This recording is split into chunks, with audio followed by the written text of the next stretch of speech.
Good afternoon and welcome to HIT Policy Update, a complimentary webinar from healthsystemCIO.com, sponsored by OnBase by Highland. Just a little housekeeping before we get started. My name is Anthony Guerra. I'm the Editor-in-Chief of healthsystemCIO.com, and I'll be your moderator today. We encourage you to send your questions in at any time. You type them into the lower right-hand corner of your screen in the Q&A box and leave the default set to all panelists. We'll be posing them later in the program, but go ahead and send them in as they occur to you. You can download the deck using the URL on your screen. There's a shortened URL at the bottom of each slide, and I will send it out in the chat box, so plenty of chances to get a hold of today's deck.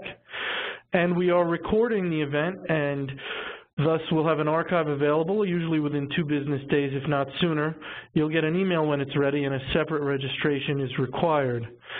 Just so you see how we're going to spend our time today, we're going to go about 45 minutes. First, we're going to hear from Dr. John Halamka, CIO at Beth Israel Deaconess Medical Center and Vice Chair of the HIT Standards Committee.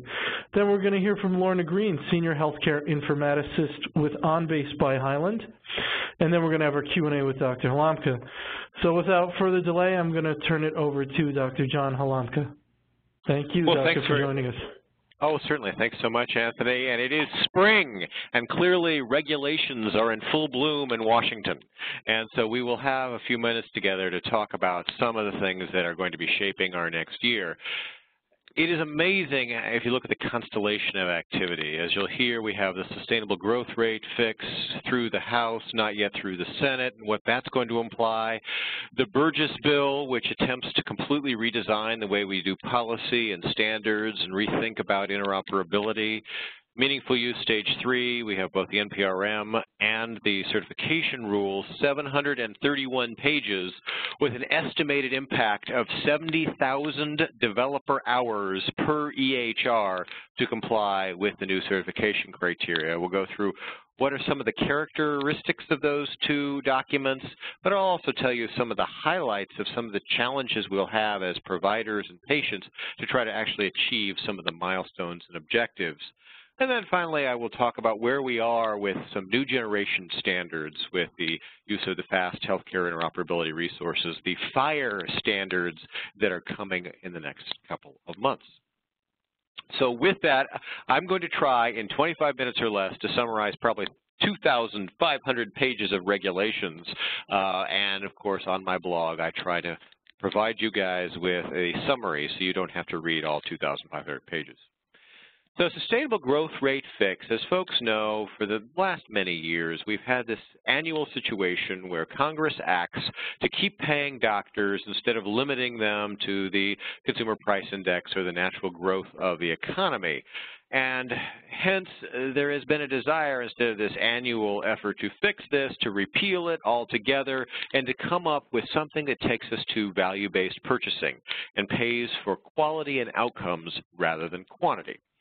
So if you read the House bill, what does it say? Well, it combines so many pay-for-performance programs into this merit-based incentive program. So your physician's quality reporting system, the PQRS, value-based modifier that gives you a bump for certain kinds of quality activities, and meaningful use itself goes into a merit-based performance product. Now, why do we care about that?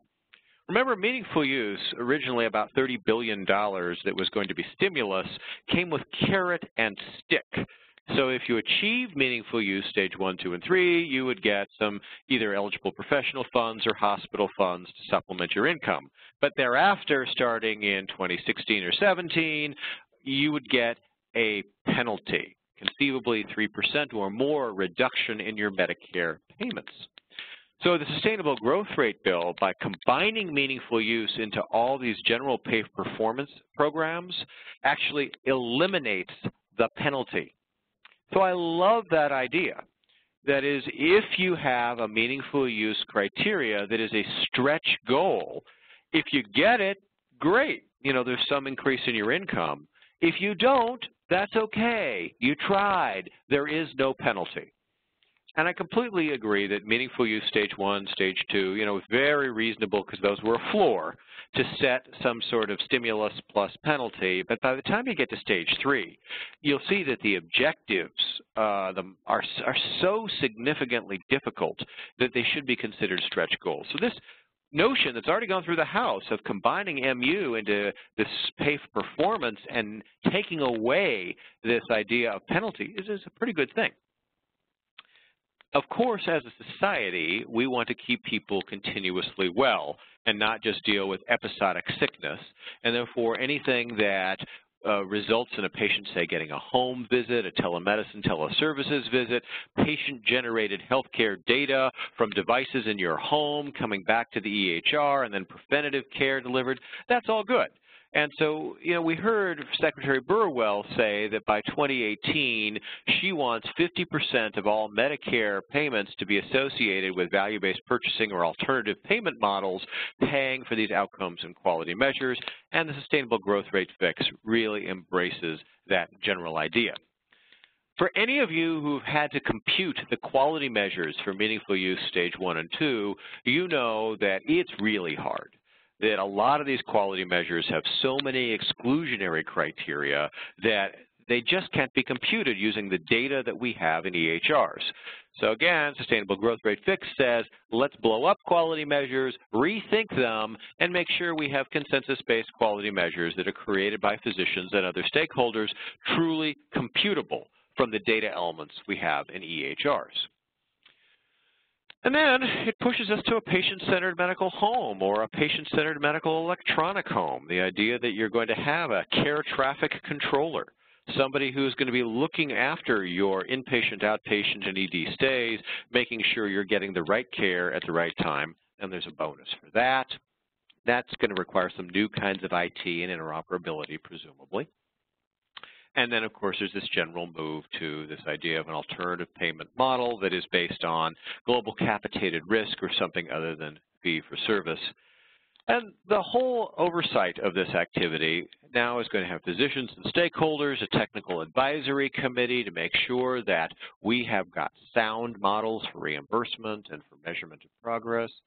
And then this really kind of edgy idea that you might see a doctor's performance on quality metrics or meaningful use objectives published on Physician Compare, and then a patient could say, well, I have a doctor who is not electronic, didn't achieve meaningful use. I want a different doctor. It also suggests that there are going to be these third-party entities that might help be the cloud-hosted quality improvement or quality computation providers. And I'm a strong believer in the concept of add-on modular functionality or apps that lay on top of our existing EHRs, especially as we talk in a moment about some of the new standards. So you're going to see probably a new breed of company that's going to help folks understand the big data analytics and turn data into action across EHR data from multiple data sources, helping a physician deliver the right care in the community. So if that's Sustainable Growth Rate Fix, and that does still have to go through the Senate, so we just have the House passing that. The next one to consider is the Burgess Bill. And so Burgess is a physician, and he has said there's a problem with interoperability in this country, that his sense is that there's blocking of data exchange by vendors, creating walled gardens or silos of data. So how do we ensure there is no blocking? How do we get penalties? How do we enforce the idea that there should be liquidity of information? So what's interesting is that in the Standards Committee, we have always used the IEEE definition of interoperability, which is the ability of two or more systems or components to exchange information and use the information that was exchanged. The Burgess Bill does not use that. It uses terms like open access, complete access, and does not block access. In my discussions with Representative Burgess, have suggested that we recognize that an EHR has thousands of data elements. So when you say complete access, assuming that every doctor will see every single data element in an EHR is a scope so enormous, it's probably not achievable in a near term. So I think the most of us in the informatics world would agree that the high-use data elements like problem lists, medication lists, allergies, labs, diets, care plans, care teams, those probably are a good first place to start and ensure that data is available to be pulled or pushed across different EHRs. The notion that Burgess has is that the existent federal advisory committees, policy and standards, should be dissolved because they may be populated with special interests or they may be structured in a way that you don't get good cross-communication. We create one committee overseeing policy and technology that is selected by Congress. And my advice there is that every time you change the committee, you change the consensus, and it takes years sometimes to actually build a guiding coalition of people. So I don't know that if time is short, if the first thing you want to do is blow up the existent committees. The bill also proposes some penalties on those vendors or entities who block interoperability. And the question, of course, to be asked is, I've actually never seen a vendor specifically block interoperability, but they have created financial barriers. So I will happily share this data for only $3 a click. And is that a barrier to interoperability that should have a penalty? Will there be economic models that charge transaction fees for interoperability in the future? It'll be interesting to watch. So as I said, Meaningful Use Stage 3, you have two rules. One, 300 pages, that is the CMS rule on those objectives for meaningful use, and the 431-page ONC rule on certification. So what do we see? So there's good, bad, and ugly, as I wrote in my blog. I mean, things that are good are, this is the final stage of meaningful use. There will not be any additional stage. It moves reporting to 1 calendar year for everyone. There's no notion of, oh, you're an eligible professional and you report on a calendar year, you're a hospital, it's a fiscal year, oh, it's 90 days. No, by the time we get to 2017, 18, 1 year, calendar year, everyone, and there is no idea of oh, you're a stage 1, you're a stage 2, oh, here are your rules, they're special to you. Everybody moves to stage 3, everybody reports on the exact same indicators. So it's very simplified. So that's good. There are 18 objectives, which I'll show you on the next slide, and it is a little bit unfair to call them just 8 because if you look at the subsections, they're really 15 to 20 objectives because there are multiple objectives or sub-objectives per objective. One interesting thing to note is that the ONC certification rule is completely decoupled from the meaningful use rule. Now, what does that mean? When I chatted with my friends at ONC, what they told me is meaningful use is just one tree in the forest of the Office of the National Coordinator. And meaningful use, therefore, has certain certification criteria. Oh, but there's needs at the FDA and the CDC and public health and all the rest. So there are actually 68 certification criteria in the ONC rule, of which about half are related to meaningful use. So you, in effect, have this catalog of certification requirements that handle many different use cases, of which meaningful use is just a single one. Very decoupled, it's completely independent. And as you'll see in my blog post tomorrow, I really ask, is that wise? At this time in history, do we want an exhaustive compendia that is going to create potential huge burden and market confusion? Or do we want just a narrowly focused meaningful use certification rule?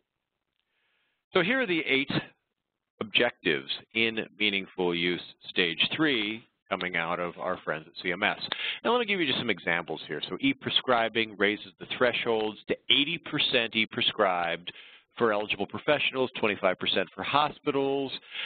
It does not specifically require e-prescribing of controlled substances, but you can count it if you do it. And then decision support, you have to implement 5 clinical decision support interventions tied to 4 quality measures and make sure you use drug-drug and drug allergy interaction alerts.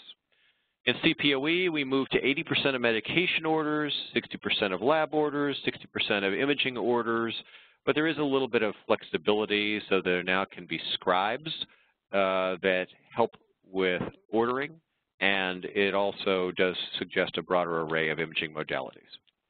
And so on the patient side, you've got 80% of patients must be able to access their records through view, download, transmit, or you could just publish the fact that your EHR has an application program interface. And, you know, a cool, innovative, two guys in a garage company could invent an app that shows patients' data. And just the very fact that you've said you have this application program interface available is enough. The patients don't actually need to use it. So that's kind of an interesting incentive. You need to give 35% of your patients access to educational materials. And there are some active patient engagement measures, like 25% of patients must access their records through the API or view, download, transmit, and 35% must send or receive a clinically relevant, secure message. I could argue when you actually look at these thresholds, they are way high. I've been doing electronic health records and personal health records at Beth Israel Deaconess for over 20 years, sharing everything with patients electronically, and after 20 years, we're only at about 20% of patients who wish to access their electronic health record and send secure messages. So hitting a 35% threshold for secure messaging just seems unrealistic to me. And then there are a variety of interoperability measures, 50% of transitions of care, with the notion that you can incorporate transitions of care at least 40% of the time. And one, again, objective that I think is noble but impossible to achieve is that a doctor who has 12 minutes to see the patient, be completely compassionate, hit 140 quality measures, will also do a comprehensive reconciliation of multiple continuity of care documents or CCDA documents from multiple sites of care, making sure that problems, meds, and allergies across multiple EHRs are perfectly reconciled in that clinician's EHR. I think that's probably an unrealistic demand given the current burden we have and patient time and contact time. But again, the noble recommendations I understand, it's just the thresholds that probably need to be revisited. So that's Meaningful Use Stage 3. Now let's look at the certification criteria. I mean, some goods. There is no notion of a complete EHR, an inpatient EHR, an outpatient EHR. They're just a statement of criteria. And so when you as a vendor publish your capabilities, you say, we are certified for this, that, and the other criteria. And then a buyer can decide, well, this does interoperability, it's good enough for me, it has safety, it's good enough for me. There is not a requirement for any one vendor to do all 68 certification criteria. But the worry I have is that the market may say, oh, well, we're a nursing home and we want to submit data to public health, so even though it's not related to meaningful use, vendor, you must certify to that criteria.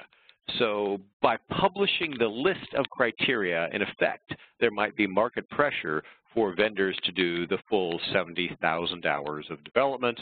And I think we know from previous government estimates that they're probably radically understating the amount of time it would actually take to do all the certification coding. There are no optional or required criteria, as I said, because there is no notion of a complete EHR.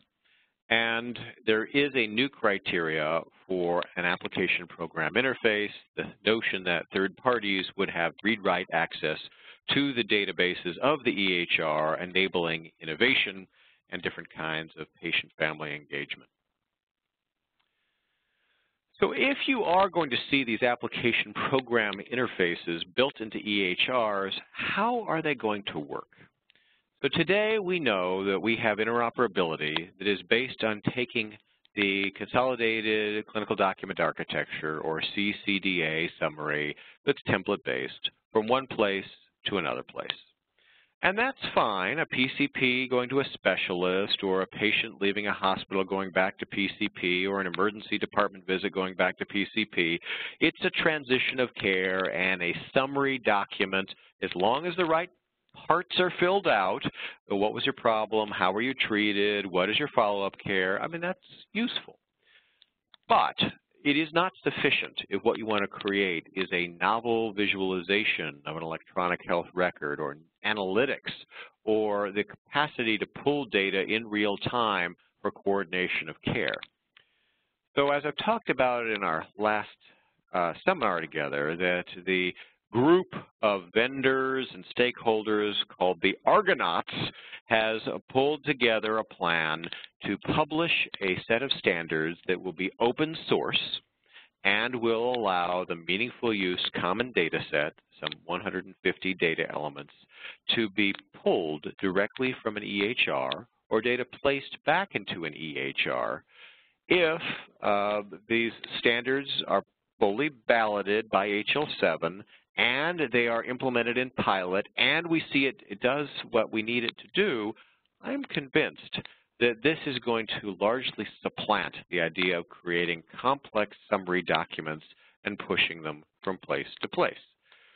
We are on track for delivering the set of standards necessary for the meaningful use common data elements and documents with a security layer and a transport layer will all be published on April 2nd, so just 2 days away.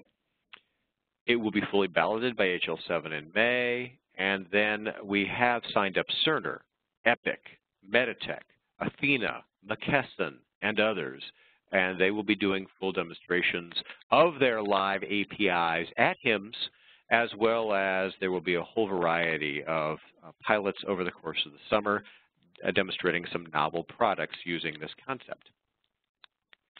It does fully comply and align with the idea of meaningful use stage 3 for provider-provider and provider-patient exchange. So that set of standards, although not specifically enumerated in the certification rule, you must use FHIR, you must use OAuth and REST. These are the standards we're using for this activity.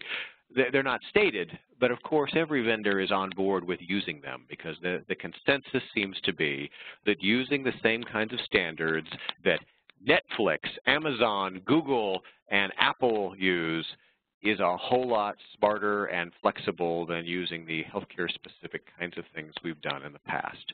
Simple JavaScript notation shipped over a secure web channel with security enforced by OAuth. There will be initially these two kinds of what we would call FHIR resources or profiles, that is the meaningful use common data set and documents, but I think you're going to see that that will expand for various other use cases over the course to the next year or two, and we're going to see, I believe, a lot of commercial products supporting this approach beyond just pilots by FY16. So there you have it, some couple thousand pages of regulation. And if I were to summarize, that the Sustainable Growth Rate Bill does move us from fee-for-service to global capitated risk or alternative payment models, incenting us to share more data with more people for more purposes by keeping people well instead of getting paid when they're sick. So in general, that's good. Meaningful use does set some good goals with objectives that, in my opinion, are just a little bit too high in their thresholds. The certification rule with 68 different certification criteria probably needs to be pared down significantly to reduce burden on the entire ecosystem. And the Burgess Bill has the potential to give us a set of incentives to foster interoperability by reducing barriers and blockages. But again, will be interesting to see as that goes through Congress if it is clarified, because some of the terminology in that bill, like complete access of every data element in an EHR, is probably unrealistic. And Argonauts on time and going exactly where it should be to prepare us all for the next generation of interoperability, a constellation of apps that third parties can produce value-added subsets that will be able to link into existent incumbent major EHRs. So you might have the experience of core functionality from a single vendor, but user experiences that layer on top of it that are created by multiple vendors, smaller modular types of EHR add-ons. So that was a lot, but Anthony, let me turn it back to you, and I wanted to leave plenty of time, well, of course, for Highland, but also for the Q&A, because I'm sure you've all read these thousands of pages and have questions. All right, very good. Sounds great. Looking forward to the Q&A. All right, well, now we're going to hear from our sponsor, represented by Lorna Green.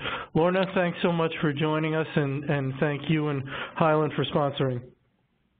Thank you for having us, and thank you, Dr. Halamka, as always, for the great message that you give us and help us understand all the confusion out there and make a little sense of it. Those of you that know of OnBase by Highland know that we really have traditionally been a document management system, but we all know the world of paper is diminishing, and as is talked about in all these measures, everything's becoming electronic. And what we at Highland are doing is trying to help you find what content is missing from your EMR. We all know we have the big EMRs that have the most of the discrete data in it, Epic, Meditech, Allscripts, Cerner.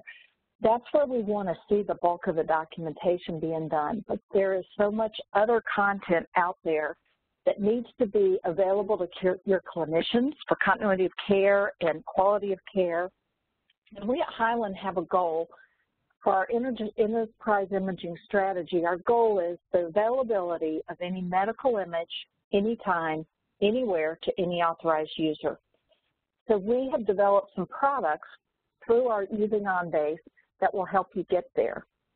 This is a traditional workflow in many of your organizations. You have to log on to multiple places to see the EMR, to see an EKG, to see a report, to see your PACS system.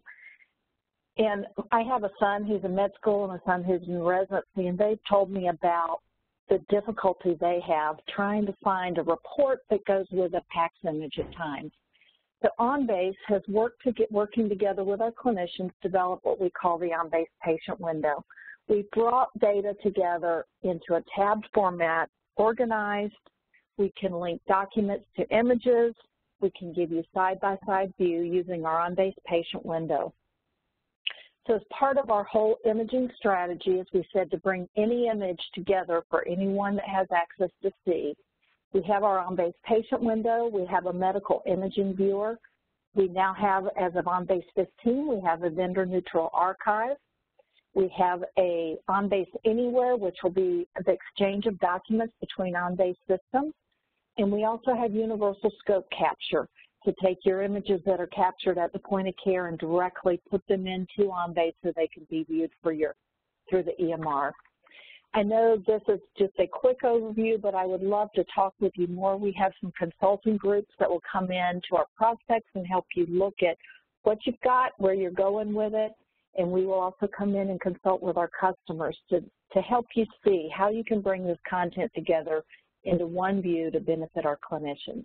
Please feel free to email me or connect with me by LinkedIn if I can help you or answer any questions. Thank you, Anthony.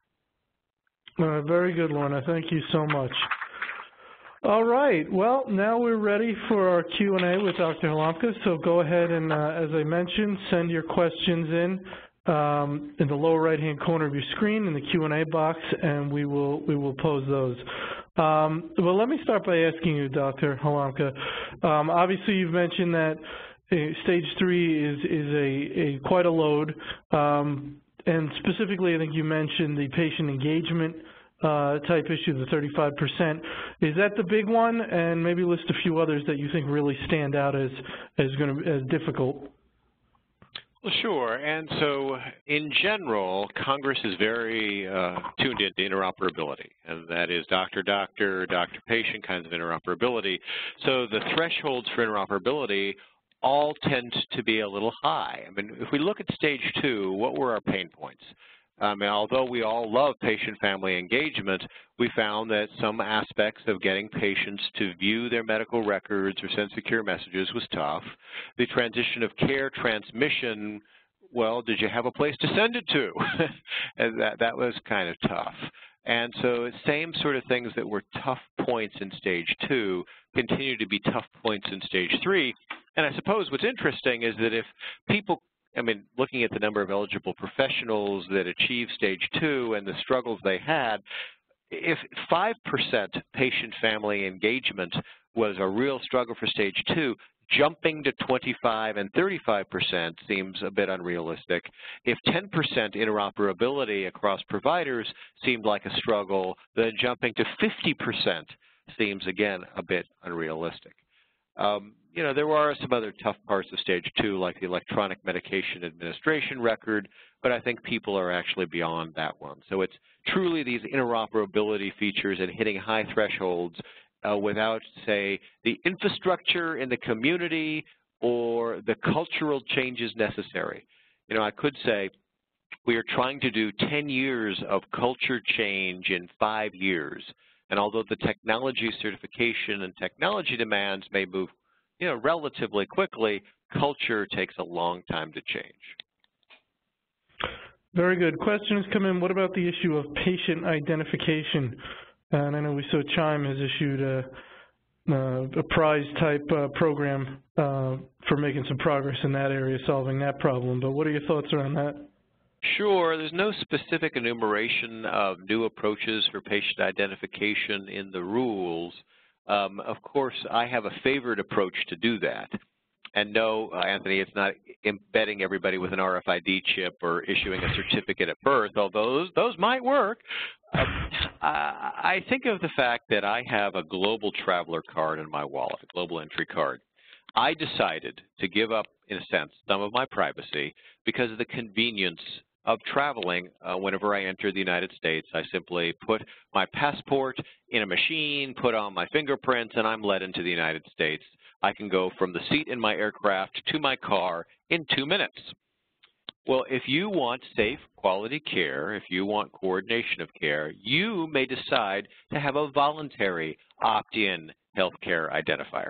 Again, it's not in any of the rules, but I think as the person asking the question recognized, if we are going to get to patient-centered medical homes, there's somehow got to be a need to identify the patient uniquely so that we are combining the right data and making sure that we are giving you the care based on your right medication list, problem list, and allergy list. So for now, we use things like probabilistic matching based on demographics, which we know is imperfect, and we hope that in the future we would use technologies like voluntary opt-in identifiers or biometrics. Unlikely that we will see in any regulation in the next few years a mandatory national healthcare identifier. Another comment on that, reference page 206 of the certification criteria. They mention an API using an ID or other token of a patient's record. You want to touch on that at all? So the idea of an API is that you will read and write information in and out of an EHR. And let me give you the example of what we've chosen to do in Massachusetts. Again, this is an infrastructure element that doesn't exist in every state in the country. We've created what we call a relationship locator service.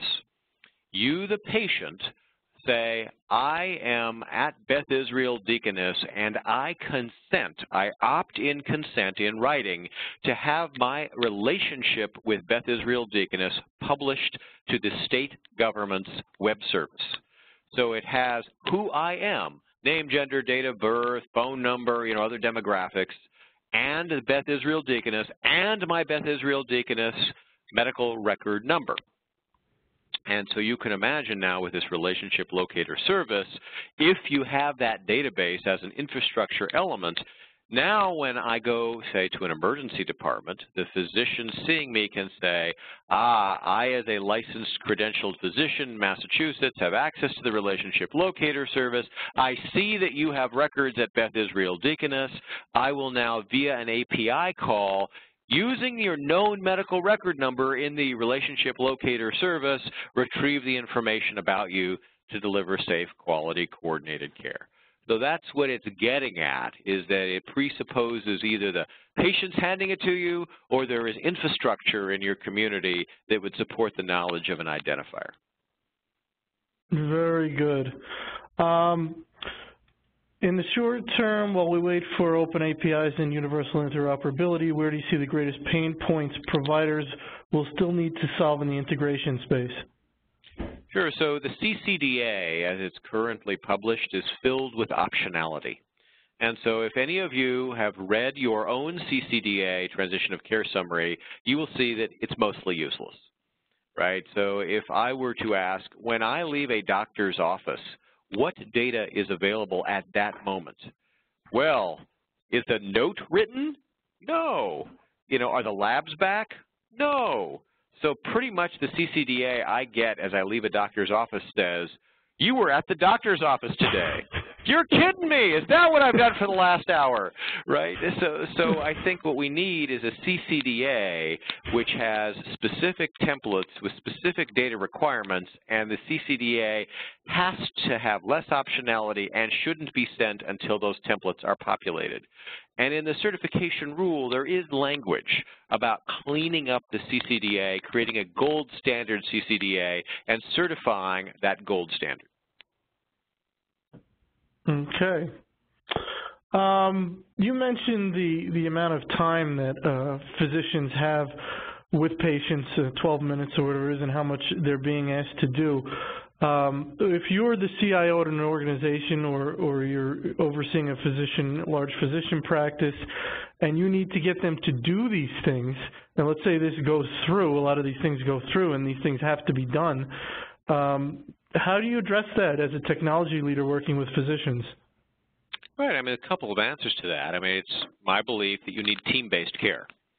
It is not in the meaningful use regulation required that a physician does every one of these things. You know, so you can imagine that in a sort of social networking kind of environment, you have the mid-level, the nurse, the doctor, a practice assistant, a scribe, you know, all these other members of the team all contributing to data elements that will now be the entire patient record. Of course, patients and families should contribute to that as well. And the only way you're going to be able to get through all of these requirements is if you spread the work over many more people. And the question, of course, to ask is then, who pays? In an era when we're seeing declining reimbursement and a move away from fee-for-service, trying to expand to greater numbers of FTEs to spread the burden may be financially really challenging. So about the only other alternative to that is look at what are the technology solutions that save time. Dictation and natural language processing, getting the data in, but voice is a primary means of command. Clinical decision support that helps the clinician get the right data in a template-based fashion into the EHR rapidly based on diagnoses. So some usability and some technology, but probably for the moment, it's just mostly team-based work. Very good. When can we expect the CMS rule of additional changes to MU2 in 2015? Probably the fall. And the reason I think about this is we have a 60-day comment period, which will take us into June. And then there's got to be the problem reconciliation, where in effect you're reading all the problems that have been enumerated and proposed solutions and then recraft and redraft. So I would think early fall would be when the final regs would come out. Now, that's at MU2. Is that what you're talking about, MU2? Oh, I'm sorry. I was starting MU3. Oh, MU2, there's already the 1 year to 90-day fix is already in OMB, so that should come out in the next couple of weeks. Okay, very good. Right. So for MU2, so everybody recognizes you will have a 90-day reporting period for 2015, eligible professionals and hospitals. The reg's already written, already being reviewed, should be coming very soon. Historically, what have we seen in terms of NPRM versus final rule? And what I'm asking is, have they been really aspirational with the NPRM and then, you know, taken it down quite a bit in the final rule, and might we expect to see that again? Or have they come pretty close and therefore we have reason to be quite nervous of a very aspirational NPRM? All right, so our past experience has been that the NPRMs are very aspirational. And then the final rules are significantly streamlined. So that's why, you know, reading the 731 pages, you say, oh my God, look at the collective burden this creates. But if you say, I know that in all previous incarnations, you know, fully half or more of the stuff was removed before the final rule, there is hope. So be optimistic. Were you happy with where MU2 came out? And I believe the numbers are not fantastic. It depends on what you mean by fantastic, right? I mean, but if the goal is to get a majority of folks who want to qualify for the program to actually qualify, what are your thoughts around MU2 and whether or not it was successful? Sure. So if you looked at MU1, I thought MU1 was actually really well done in that it created a floor. You know, you probably shouldn't be using your brother-in-law's FileMaker Pro self-built electronic health record that has no safety features. So that's nice. You know, that's really, in effect, it set such a, a basic set of reasonable functionality that I thought was very achievable. With Stage 2, as we talked about, some of the challenges are that if you're going to get patients and families engaged, which is a great thing, it requires awareness by patients and families of the value add of being engaged. And that just takes some time to do education and cultural change and to create demand. So you sort of wonder, view, download, and transmit as a criteria. Even though I've been doing this for 20 years, when I go to do attestation for Meaningful Use Stage 2, how many patients have actually downloaded or transmitted their record? The answer is 0, because there's no place to send it to. So view, of course, I mean, thousands and thousands of people do that every day. So I guess Stage 2 tried to move society and technology faster than culture. And sometimes, the ecosystem of, oh, I need to have a health kit or an app on my phone to receive the data before it's useful is a prerequisite. So just think, especially around some aspects of interoperability and patient-family engagement, Stage 2 set the bar a little bit too high given the time frame. Question, thoughts about the probability of the Burgess Bill making it to law? Does the content of this bill need to be reconciled with the SGR fix bill that was passed by the House? And that's right. So first, you would not believe the amount of positive feedback I'm hearing about the Burgess Bill. I mean, so we seem to have momentum that Congress wants to step in and provide additional guidance here. So I think it's going to be significantly revised. Right? Sometimes when these bills come out in Washington, they are just a straw man or straw person type plan with the notion that everyone in the stakeholder community reacts and says, oh, this is not quite right. Your definition of interoperability is wrong. Don't be complete access. It will be some kind of partial access. Oh, and there's elements about security here that we need to think about. I mean, just opening up my EHR so anyone can access it isn't right either. So I think a modified Burgess Bill is likely to go forward.